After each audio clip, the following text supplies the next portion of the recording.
নমস্কাৰ, মোৰ অন্য এটা ভিডিঅ'লৈ স্বাগতম জনাইছোঁ। আপোনালোকক জনাব ওলাইছোঁ এটা BTC পৰা এটা এডভাৰটাইজমেণ্ট প্ৰকাশ পাইছে গ্ৰেড 4-ৰ। আপোনালোকে চাব পাৰে দাছে এইটো BTC পৰা আহিছে এডভাৰটাইজমেণ্টটো গ্ৰেড 4-ৰ আপোনালোকে চাব পাৰে। মই দেখাইছোঁ এইটো গ্ৰেড 4 এডভাৰটাইজমেণ্ট ৰিলিজ হৈছে ৰিচেণ্টলি। এইটো কি পোষ্ট আছে আপোনালোকে চাব পাৰে। এইকেইটা মই আৰু পঢ়াই নিদিওঁ, আপোনালোকক দেখাই দিছোঁ। ইয়াত কি পাছ লাগিব এইটো চাই লওঁ। এইটো দুটা ভাগত পোষ্টকেইটা দিছে তেওঁলোকে। এইটো 1 নম্বৰ আৰু 2 নম্বৰ। এইটো peon CC peon ward boy ward girl female attendant process server এইখিনি দিছে। SSLC পাছ লাগিব এইখিনিত। 191 পোষ্ট আছে ভেকেঞ্চি আৰু টোটেল ভেকেঞ্চি আছে 193 আৰু skill employment and internship department workshop attendant grade 4। এইটোত SSLC pass with diploma in engineering trade from gov recognise institution এইটো চাব পাৰে। ইয়াত এজ লিমিটটো দিয়া আছে আপোনালোকে চাব পাৰে। এজ লিমিট 18 to 38 ইয়াৰ্ছ আৰু এই OBC ST এইটো 3 years এক্সটেণ্ড থাকে বাৰু, এইটো আপোনালোকে জানে। তাৰপিছত আপোনালোকৰ কি আছে the age limit of the candidates will be calculated on the basis of the school matriculation SSLC admit কাৰ্ডৰ মতে হ'ব এইটো। আৰু হাউ টু এপ্লাই কেনেকৈ এপ্লাই কৰিব। The eligible candidates may apply for filling up the CSP personnel application along to self attested recent passport size photo লাগিব। Standard ফৰ্মত হ'ব এইটো।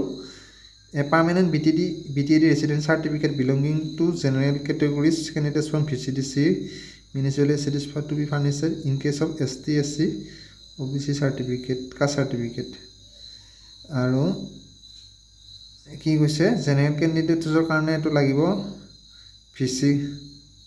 এইটো VCDCৰ পৰা লাগিব, VCDC মিউনিচিপালিটিৰ পৰা লাগিব। আৰু যিখিনি SC ST OBC কেণ্ডিডেট আছে তেওঁলোকৰ OBC কেণ্ডিডেট দিলেও হ'ব। কাগজ এইটো ডকুমেণ্টছটো দিলে হ'ব। Is to be furnish and in case of SC ST OBC MOBC caste চাৰ্টিফিকেটখন দিলে হৈ যাব। কিন্তু জেনেৰেলখিনি VCDCৰ পৰা ল'ব লাগিব।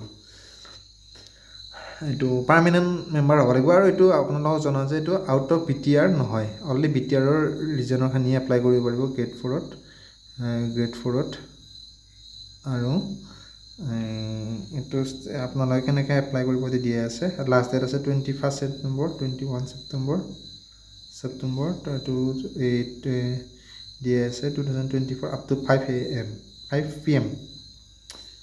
তাৰপিছত আছে আপোনালোকে চাব পাৰে এইটো the envelope containing application along with the complete testament and 1 window' envelope application 5 rupees postal stamp এটা মাৰিব লাগিব ভিতৰৰ খামটোত।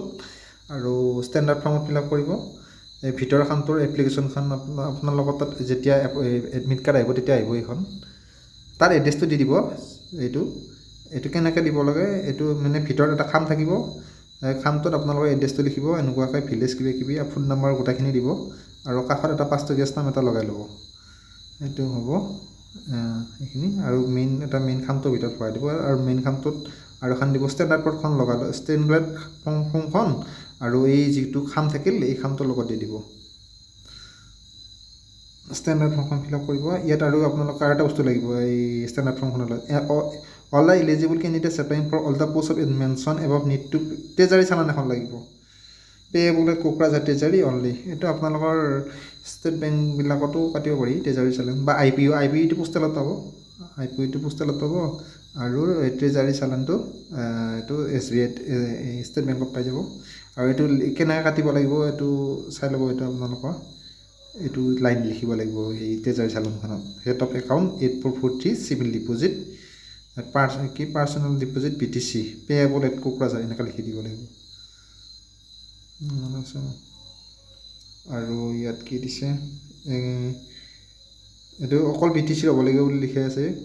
ক'ৰবাত লিখা আছে ক'ত নিছিল এতিয়া মই এইটো পাহৰিছোঁ। এইটো ইয়াত দিয়া আছে candidates belonging to BTC area can apply for mention post.